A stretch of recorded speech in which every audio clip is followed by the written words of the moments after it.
നമസ്കാരം. ലോക്സഭാ തെരഞ്ഞെടുപ്പിന്റെ മൂന്നാം ഘട്ടം അവസാനിച്ചതിന് ശേഷം ഏറ്റവും അധികം ഉയർന്നു വന്ന ചർച്ചകളിലൊന്നായിരുന്നു BJPക്ക് മൂന്നാം ഊഴം ലഭിക്കില്ല എന്നത്. പ്രത്യേകിച്ചും ദക്ഷിണേന്ത്യയിലുള്ള മാധ്യമങ്ങൾ തന്നെയായിരുന്നു ഈ ഒരു പ്രചരണത്തിന് നേതൃത്വം നൽകിയത്.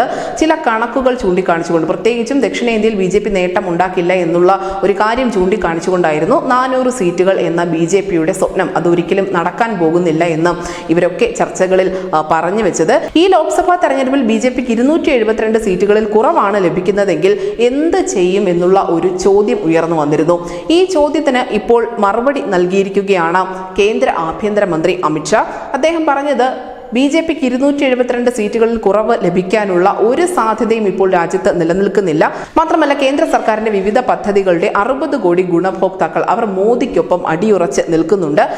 BJPക്ക് ഒരു പ്ലാൻ ബിയുടെ ആവശ്യം ഒരിക്കൽ പോലും വന്നിട്ടില്ല. മോദി വലിയ ഭൂരിപക്ഷത്തോടു കൂടി തന്നെ വീണ്ടും അധികാരത്തിൽ വരുമെന്നാണ് താൻ വിശ്വസിക്കുന്നത് എന്നായിരുന്നു അമിത്ഷായുടെ മറുപടി. ഒരു പ്ലാൻ ബി BJPക്ക് ആവശ്യമില്ല. കാരണം BJP ഒരിക്കലും 272 സീറ്റുകളിൽ താഴെ പോകില്ല എന്നുള്ള ഉറച്ച വിശ്വാസം അവർക്കുണ്ട് എന്ന് തന്നെ ഇപ്പോൾ ആഭ്യന്തരമന്ത്രിയായ അമിത് ഷാ വ്യക്തമാക്കിയിരിക്കുന്നത്. നമുക്കറിയാം, പലപ്പോഴും ഇത്തരത്തിൽ BJPക്ക് സീറ്റുകളുടെ എണ്ണം കുറഞ്ഞാൽ എന്ത് ചെയ്യും എന്നുള്ള ചോദ്യത്തിന് പോലും മലയാള മാധ്യമങ്ങൾ അടക്കം മറുപടി നൽകിയിരുന്നു. അവർ YSRCP അല്ലെങ്കിൽ BJD പോലെയുള്ള പാർട്ടികളെ കൂട്ടുപിടിച്ചുകൊണ്ട് സർക്കാർ രൂപീകരിക്കുമെന്ന് തന്നെയായിരുന്നു അവരൊക്കെ എത്തിപ്പെട്ട ഒരു കൺക്ലൂഷൻ. പക്ഷേ ഇതിൻ്റെ ഒന്നും ആവശ്യമില്ല, BJPക്ക് അങ്ങനെയുള്ള ഒരു പ്ലാൻ ബിയുടെയും ആവശ്യമില്ല എന്നാണ് ഇപ്പോൾ കേന്ദ്ര ആഭ്യന്തരമന്ത്രി തന്നെ തുറന്നു പറഞ്ഞിരിക്കുന്നത്. News desk Sini Malayalam.